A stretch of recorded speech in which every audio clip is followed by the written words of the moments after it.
안녕하세요. 사진을 좋아하는 여러분, 이웃집 작가님입니다. 이번 주는 평소와는 조금 다르게 그동안 여러분들께서 영상에 남겨주신 질문 중에 많이 반복되었던 내용들을 모아서 하나하나 정리해보는 보충 수업 특집으로 준비해봤습니다. 조리개, 셔터 속도, 노출 보정, 촬영 모드, 사진 입문자분들이라면 한 번쯤 헷갈리셨던 내용들을 댓글로 정말 많이 남겨주셨는데요. 간단하고 확실하게 정리해보겠습니다. 오늘 영상 마지막에는 구독자 여러분들을 위한 이벤트와 새로운 멤버십 소개도 함께 있으니까 꼭 끝까지 봐주시기 바랍니다. 자, 그럼 바로 시작해 보겠습니다. 자, 첫 번째 질문은요, 라네 김님께서 남겨주신 질문이에요. 카메라 이제야 산 초보인데 어떻게 하면 노출 셔터 속도를 잘 다룰 수 있을까요? 라고 제가 댓글에서는 각 구성 요소, 카메라의 기술적인 요소를 구성하는 조리개, 셔터 속도, 그리고 감도, 이 기본 개념을 잘 배우시고 그 다음에 촬영을 반복하시되 사진 리뷰를 꼼꼼히 하시라고 제가 알려드렸어요. 그런데 여러분들 조리개, 셔터 속도, 감도 이제는 어느 정도 개념은 잘 잡고 계시죠? 사진 리뷰를 어떻게 하는 게 도움이 될지 그 방법을 좀 알려드리려고 하는데요. 제가 추천드리는 방법 중에 하나가 어도비 브릿지라는 프로그램을 이용하는 겁니다.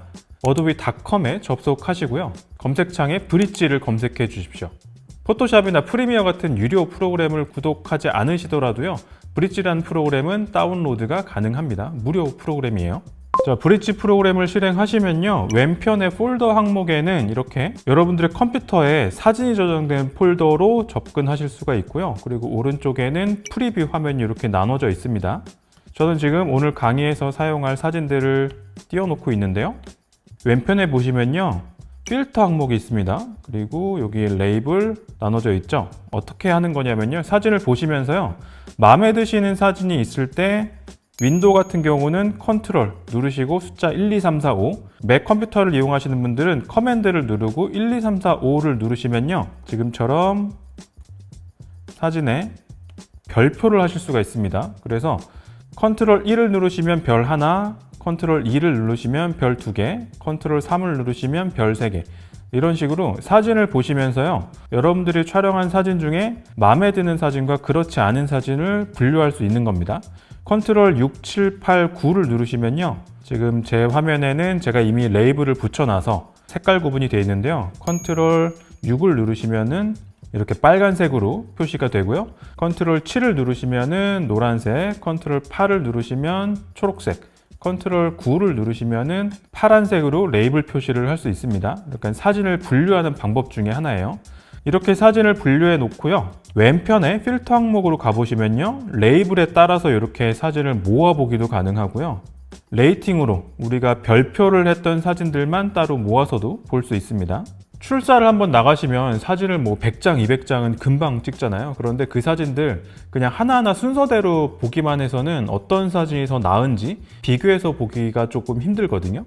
이 브릿지라는 무료 프로그램을 이용하시면 사진을 조금 더 편리하게 보실 수 있다는 장점이 있습니다. 그리고 하나 더 알려드리자면요, 사진을 보시다가 조금 크게 보고 싶으실 때는요, 스페이스바를 누르시면은 전체 화면으로 보실 수 있고요, 이 상태에서 플러스 버튼을 누르시면요, 이렇게 사진을 확대해서도 볼 수 있고 원하시는 부분으로 쉽게 이동하는 것도 가능합니다. 자, 두 번째 질문은 조리개 값 설정에 대한 질문이었는데요. 제이진 쿠님께서 남겨주셨어요. 작가님의 사진마다 어떤 생각으로 조리개 값을 설정했는지도 궁금합니다 라고 댓글을 남겨주셨는데요. 조리개 값을 조정하는 건요, 노출을 위해서도 필요한 과정이죠. 그런데 조리개 자체로는 심도 표현을 위해서 활용한다라고 생각하시는 편이 더 적절할 것 같습니다. 촬영마다 특정한 답이 정해진 건 아닌데요. 왜 그러냐면은 촬영자의 의도에 따라서 선택해야 되는 요소이기 때문입니다. 예를 들어 보자면요, 인물 사진에서는 피사체와 배경을 분리해서 촬영을 하고 싶다라는 의도를 갖고 계시다면 조리개 값은 1.4에서 2.8 사이를 쓰면 조금 유리할 겁니다. 이렇게 설정하면 인물은 또렷하고 배경은 좀 흐릿한 사진을 얻으실 수 있고요. 이와는 반대로 인물과 배경을 둘 다 선명하게 하고 싶다라면은 5.6 이상, 8이나 10일까지도 쓰실 수 있을 거고요. 이런 의도가 있다면 풍경 사진에서도 동일하게 5.6에서 10일 사이에 조리개 값을 선택하실 수 있을 겁니다. 또 제품 사진에서 디테일을 살리고 왜곡 없이 찍고 싶다면요, 8에서 10일 사이를 쓰시면 되고요. 제품 사진을 촬영할 때도 초점을 맞춘 대상과 배경을 분리하고 싶다라고 하신다면 1.4에서 2.8 사이 비교적 작은 조리개 값을 이용하시는 게 유리하겠죠. 그런데요, 제가 말씀드리는 이런 가이드도 사실은 정말 그냥 가이드일 뿐입니다. 정답이라고 생각하시면 안 되고요. 여러분들께서 다양한 의도에 맞춰서 다양한 설정으로 많이 찍어 보시는 게 훨씬 더 도움이 되실 겁니다. 세 번째 질문은요, Life for Auto라는 분께서 남겨주신 질문인데요. 야간 촬영 시에는 빛 확보가 안 되다 보니 셔터 스피드를 느리게, 조리개를 얕게, ISO를 높여야 되는 걸로 이해되는데 이 세 가지 요소를 조합하더라도 부득이하게 조리개를 최대 개방해야만 하는 경우에는 얕은 심도 사진밖에 못 찍는 건가요? 라고 질문을 주셨어요. 이 질문은 제가 예시 사진을 보면서 설명을 드릴 수 있을 것 같은데요. 첫 번째 사진은 호텔에 있는 인테리어를 촬영한 사진입니다. 보시면요, 주간이었는데도 불구하고 실내가 굉장히 어두운 편이었어요. 그런데 가까이에 있는 벽면과 멀리 있는 기둥들 그리고 실내 인테리어 요소가 모두 다 선명하게 보이고 있죠. 조리개는 10일 이상을 사용했을 겁니다. 그런데 보시면 어두운 곳인데도 불구하고 조리개를 크게 설정해서 심도를 확보했죠. 그럼 셔터 속도는 상당히 길었을 거예요. 어떻게 촬영할 수 있었을까요? 네, 삼각대를 이용하는 겁니다. 삼각대를 이용하면 이렇게 어두운 상황에서도 조리개 숫자를 크게 설정해서 심도를 확보할 수 있다는 거고요. 두 번째 사진은 역시나 호텔을 촬영한 사진인데요. 야간에 호텔 외관을 촬영한 사진입니다. 외관뿐만 아니라 멀리에 보이는 주변 풍경들도 상당히 선명하게 보이실 거예요. 마찬가지로 심도가 충분히 확보되었다는 거고요. 우측 하단을 보시면 도로 위에 빨간색 궤적이 남아있는 거 보이실 건데요. 제가 촬영하는 동안에 아마 차량이 좀 움직였던 것 같습니다. 그만큼 셔터 속도가 길었다는 의미겠죠? 마찬가지로 삼각대를 이용해서 최소 10초 이상의 셔터 속도를 사용해서 촬영한 사진이다 라고 보시면 되겠습니다. 야간에 심도를 충분히 확보한 사진을 찍고 싶다면요, 말씀드린 대로 삼각대를 이용해서 긴 셔터 속도를 이용하시는 게 유리하고요. 이런 경우에는 가급적 낮은 ISO를 사용해서 감도를 낮게 설정하시고요. 노이즈를 적게 만드는 게 한 가지 팁이 될 수 있겠습니다. 자, 다음은요, 조리개로 노출을 조절하는 건가요? 라는 질문이었습니다. 노출을 조정하는 건 세 가지 요소가 있다고 제가 말씀드렸어요. 조리개, 셔터 속도, 그리고 감도. 이 세 가지 각각을 살펴보면요, 조리개는 빛의 양을 조절하면서 동시에 심도를 조절하는 역할을 하죠. 그리고 셔터 속도는 빛의 양을 조절하면서 동시에 움직임을 표현하는 역할을 합니다. 세 번째 감도는요, 센서의 빛 민감도를 조절하면서 동시에 화질을 결정하는 요소를 하죠. 감도를 낮추면 화질이 좋아지고요. 감도를 높이면 노이즈 때문에 화질이 조금 떨어지고요. 이 세 가지가 노출을 결정하는 3요소라고 해서 익스포저 트라이앵글이라고 부른다고도 제가 설명드린 적이 있었습니다. 자, 다음은 촬영 모드에 대한 질문이었습니다. 이런 내용이었어요. 자동 모드와 프로그램 모드의 차이가 뭔가요? 프로그램 모드도 카메라가 조리개 값과 셔터 스피드를 맞춰주고 감도도 자동으로 하면 자동 모드와 다르지 않나요? 라고 질문을 주셨는데요. 프로그램 모드는요, 운전은 여러분이 직접 하지만 내비게이션을 켜고 내비가 안내해주는 대로만 따라가는 것이라고 생각하시면 되고요. 자동 모드는요, 여러분이 택시에 타셔서 목적지만 말하면 알아서 데려다주는 그런 거라고 생각하시면 됩니다. 구분이 되시나요? 조금 더 자세하게 설명드리면요, 프로그램 모드에서는요, 카메라가 셔터 스피드와 조리개 값을 결정하고요. 사용자는 감도, 화이트 밸런스, 노출 보정, 포커스 모드, 드라이브 모드 이런 조금 세부적인 사항들을 직접 조작할 수 있게 됩니다. 그리고 일부 카메라 기종에서는요, 조리개 값과 셔터 속도의 조합을 변경하는 프로그램 시프트 기능을 제공하기도 합니다. 이와는 조금 차이가 나는 자동 모드에서는요, 카메라가 거의 모든 걸 결정합니다. 사용자가 개입할 수 있는 게 사실상 없습니다. 셔터를 누르는 것 외에는요. 그래서 이런 이유 때문에 비싼 카메라를 구입해서 자동 모드로만 사진을 찍기에는 아깝다는 말도 나오는 것 같고요. 저희 채널에 사진을 배울 수 있는 좋은 콘텐츠를 제가 많이 올리고 있으니까 차근차근 배워가시면서 자동 모드뿐만 아니라 수동 모드도 잘 배워보시면 좋겠습니다.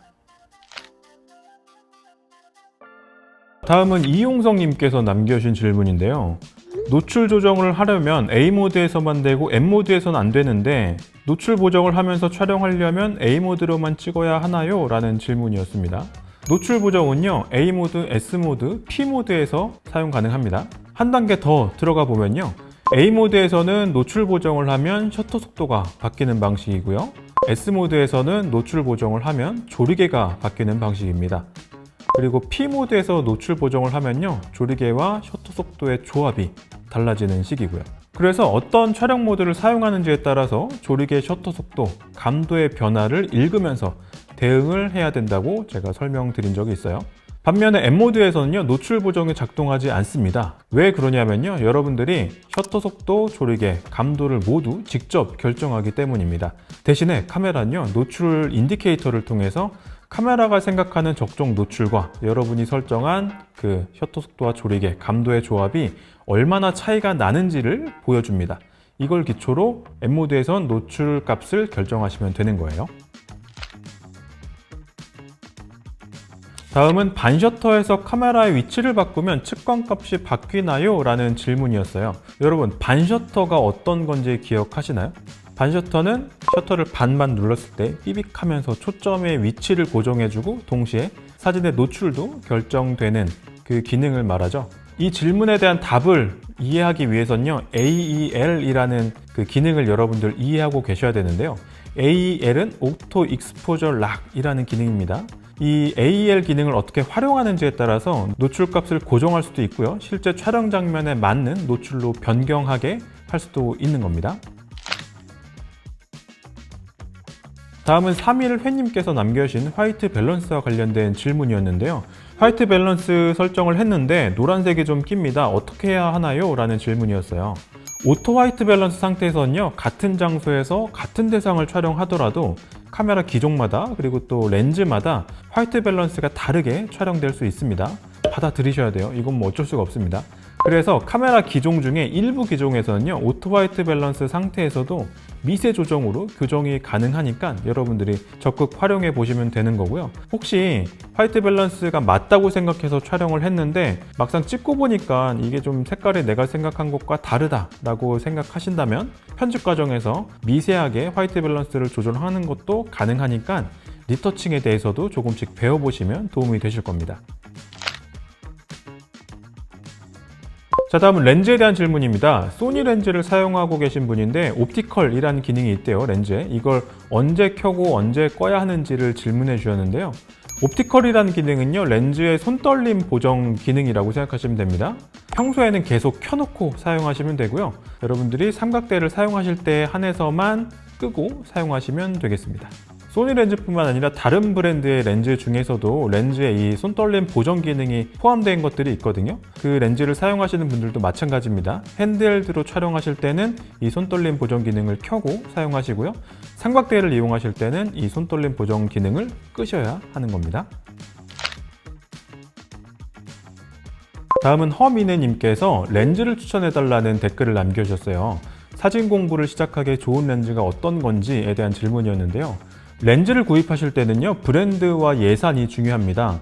여러분들이 어떤 카메라를 갖고 계신지에 따라서 브랜드가 정해질 거고요, 그리고 예산을 어느 정도 설정하고 계신지에 따라서 제가 조금 더 자세하게 설명드릴 수가 있을 것 같은데요.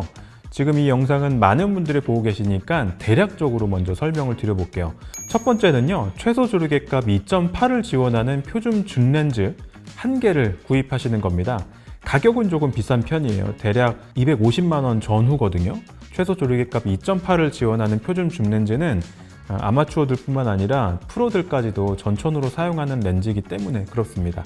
가격이 조금 비싼 대신에 여러분들의 사진 생활이 끝날 때까지 아마 여러분들과 함께하는 렌즈가 될 거예요. 그래서 추천드리는 겁니다. 가격이 조금 부담되신다면요, 두 번째 솔루션을 제시드릴 수 있습니다. 두 번째 솔루션은요, 최소 조리개값 F4를 지원하는 표준 줌에서 망원 렌즈를 한 개 구입하시는 거고요, 여기에 더해서 조리개 1.8을 지원하는 50mm 표준 단렌즈를 함께 구입하시는 겁니다. 이렇게 조합을 하시면요, 대략 150만 원 전후로 세트를 구성하실 수가 있고요. 당연히 일반적인 것들을 다 촬영하실 수 있고 간혹 조금 얕은 심도로 촬영을 해보고 싶다라고 생각이 드실 때는 닿는지를 사용하시면 되니까요. 이 조합도 추천해 드릴만 합니다. 세 번째 솔루션은요, 이미 렌즈를 갖고 계신 분들을 위한 솔루션인데요.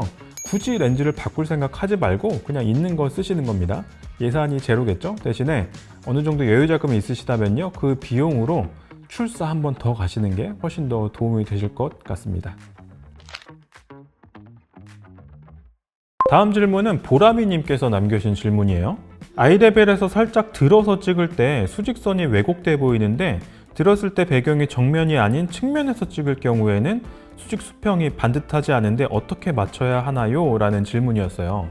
이거 정말 예리한 질문인데요. 건축 사진에서는 왜곡을 최소화해야 건축가의 의도된 비례와 볼륨을 볼 수 있기 때문에요. 수직과 수평을 아주 중요하게 여깁니다. 그래서 정면과 45도 이렇게 정해진 각도로 주로 촬영을 하게 되는데요. 일상생활에서는 그렇게 하기 힘들기 때문에 리터칭해서 교정을 하는 게 편하다고 제가 말씀을 드렸어요. 리터칭으로 어떻게 수직선을 정렬하는지 제가 빠르게 보여드리겠습니다. 이 사진은 제가 예전에 기업의 의뢰를 받고 촬영한 사옥 사진인데요. 보시면은 이 건물의 코너에 있는 이 세로선은 정렬이 되어 있습니다. 그런데 주변의 선들을 보면은 살짝 위로 갈수록 안쪽으로 휘어 있는 거 보실 수 있어요. 이런 경우에는요, 그리드를 먼저 그어서요, 중심을 맞춰주고요. 그리고 교정이 필요한 선들 근처에도 그리드를 그어줍니다. 그러면 어느 정도 세로선이 휘어 있는지를 보실 수 있고요.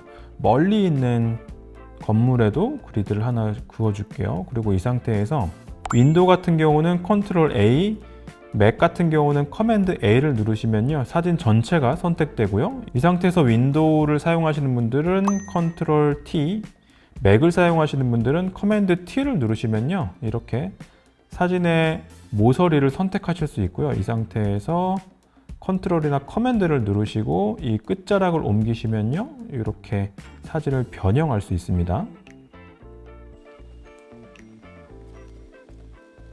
보라미님께서 추가 질문도 남겨주셨는데요.